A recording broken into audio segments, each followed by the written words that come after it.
We're going to begin with this today, guys. The Justice Department will release Robert Mueller's Russia report this morning with some material removed as required by law.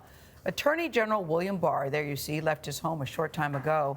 He will hold a news conference this morning before Congress and the public get a chance to see this 400-page report. Now, CBS News has learned this, that he will discuss the redaction process, reveal if President Trump claimed executive privilege, and clarify recent interactions between the White House and the Justice Department. Democrats accused Barr of trying to protect the president. This morning, House Speaker Nancy Pelosi and Senate Democratic leader Chuck Schumer called for Mueller to testify on Capitol Hill about the report. Weijia Jiang is at the White House, where efforts to discredit Mueller have been going on for months. Weijia, good morning.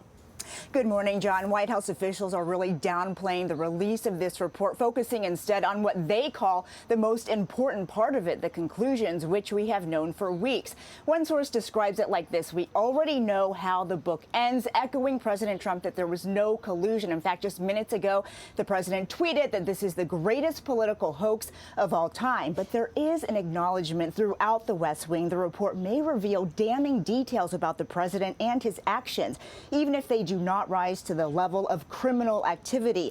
Sources say Mr. Trump himself is aware of that, but he's not worried the report will cost him politically. The White House has reading teams in place, stressing they do not expect to get a copy of the report early. The president's personal attorneys have a rebuttal plan, a counter report that's been in the works for months. President Trump will likely tout the report's conclusions on the 2020 road to re-election. Late last night, the campaign texted a fundraising appeal to supporters, saying in part, "We need 1 million patriots to stand with President Trump before the Mueller report is released tomorrow." John.